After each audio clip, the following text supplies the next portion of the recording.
Hello? Yeah. You're good. Thank you, Matt. Matt's great. Matt's a great friend. For those of you that don't know Matt, Matt's a great friend to a lot of people. Not so much to me. But I love being here. This is my third time, and I know there's a lot of faces I don't know. And some of you see me and you're thinking, I know this guy from somewhere. And I get it a lot of times. I do look like Voldemort with a nose. It's okay. Not really the Slytherin type or Ravenclaw. I've never owned a snake even. And I actually think Muggles are okay. There are good people on both sides. Good people on both sides. Speaking of people on both sides, there's a lot of stuff that's happened in this last month, last week, really. And I'm just really, as a new comedic person, I'm really happy that they're both coming out. Both sides are coming out and saying political violence has to stop, and putting their foot down, at least when it's their guy. That's the violence is about. And I really think, they came out. They said, "Stop it! It's not okay." They said nothing about political satire, so I've got a few things to say. The last month, it's been terrible. It's just been, the attack on our former president, whether you like him or not. The Republican National Conference this week, people selling out. It's terrible. The debate was awful. I couldn't watch the whole thing. Some of it was pretty funny. And whether you like the two candidates or not, the two main candidates, you've got one guy he's a felon. He's been impeached twice. He's in and out of the courtrooms, but he's really smart. He's aced all the cognitive tests. He's acing higher than anybody's ever aced the test before. He's won multiple golf championships at his own club. So clearly, he's worth something. And the other guy, he had a horrible debate. His own party's people from his own party are calling for him to leave and to step down from running. And he's been in politics for a long time, at least the 1970s. And still, he's a 6 or 8 handicapped golfer. He can only hit the ball 50 yards, but it's amazing that he can do that well. And he has trouble. He gets stuck at times. Look, we're in trouble. We're in trouble. But I think what we can agree as Americans together, when I can't say comedian, is that we can have a few laughs. We can enjoy each other's company, no matter what spectrum we're on, and no matter how hot the issues are, they'll continue to be as hot as our summers. And so, like this last summer and last few weeks, we had a hot issue in our home. I am happily married, contrary to there are happily married people, and I guess they're in this room. But we had an air conditioning issue. The temperature hit 116. Heat index, it was awful. And I kept telling myself, air conditioning is a luxury. We can get through this. My wife grew up in northwestern Minnesota, and they didn't have air conditioning growing up. Now, it was winter 11 months of the year where she grew up, but that's beside the point. My ancestors, my pale white ancestors, moved across the state of Nebraska on the Oregon Trail, presumably on their way to California to strike it rich or a good weekend in Vegas. I don't know. They made it as far as Colorado, ran out of Doritos and Funyuns and turned around. And the whole time they're wearing their thick cotton shirts, no hats, no SPF 50, no box fans, no misters, and a lot of them died on the way, but they made it through without air conditioning. at the end of the day, air conditioning is preserving us. It's keeping us together. It's kept my dad alive. It's his birthday today. Happy birthday, Dad. Is that your dad? But we're filming.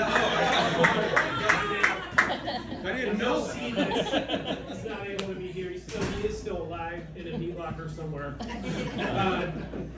My dad, I love my dad. My parents were divorced when I was 3. And my mom made it known very early on that I was an oops child.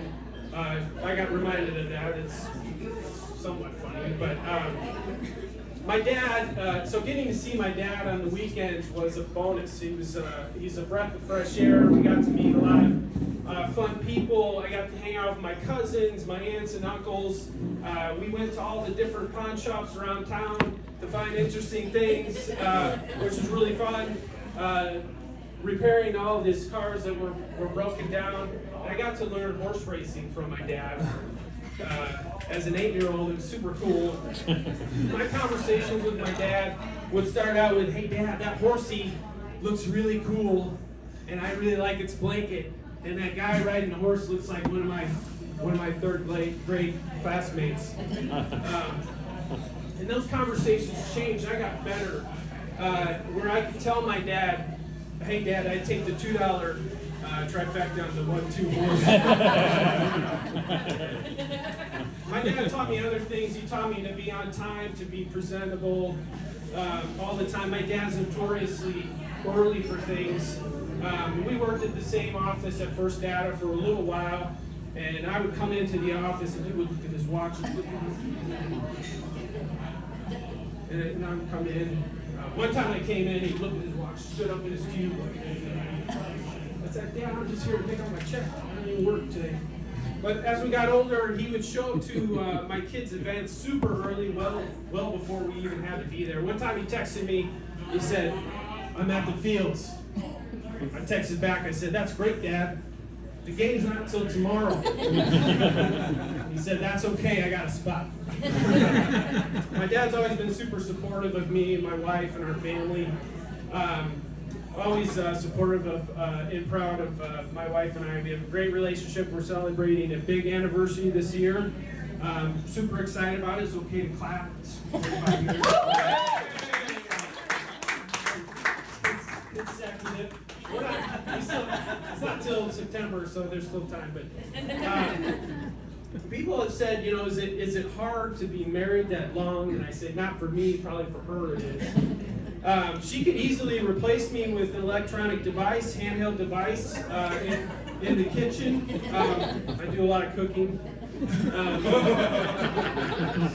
But when you're married that long, you have to keep things fresh. You have to keep things alive. We still go out on dates. We have a little bit of romance. We travel. We do things a little bit differently. We've invited some different technology in our bedroom that we didn't have when we were first married, which is a TV. We couldn't afford one back in the day. But now we get to watch our shows from the comfort of our own bed. And with new technology, we can pause our show and we can talk if we need to, which is awesome. But I love my wife. I'll do just about anything for her. We share the load. We take care of our kids together. She probably does most of the work, but I try to do my part. Even doing something at the grocery shopping, which I hate shopping. I hate it, but I make a game of it, and I try to get done in 10 to 15 minutes. Even with self-checkout, I got a list. I'm in and out, especially if I go to my grocery store. I am in and out. Sometimes I get behind someone that's like they're at a museum looking at a new artifact on the shelf. That's okay. I dodge traffic. One time I was at a work event downtown, so I was coming home a different way, and like a good husband, I sent a note, and I said, "Do you need me to get anything on the way home?" Most of the time, it's up to you. You decide. That's usually a pass. But this time she said, "No, can you get the stuff on the list?" So I looked up a grocery store that's on the way. I stopped at a sketchy grocery store, and I'm not going to say which one it was. It was a family fair. It was so sketchy. There were metal detectors in the parking lot. It was so sketchy that there were people sitting in a car in a parking lot, and they were either security or they were going to securely steal my car. But I still went into the grocery store. Just about every aisle had a bucket collecting water from the leaky roof that I'm sure that they were going to turn around and sell as filtered water. The produce aisle had canned items. Some dried things have just been sitting out. All the meat was labeled exotic, which really meant that it was expired or horse meat. But I did find a hidden gem in the grocery store, and they had this like fine cheese section of these like award-winning cheeses, and they had goat cheese. That was on my list, so I found this goat cheese, and I was sure that it was from the goat out back at the grocery store. But I made it through the sketchy grocery store.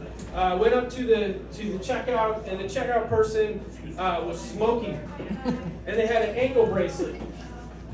And check out was more like a pat down. But I got out of there, and I'm out of here. Thank you so much.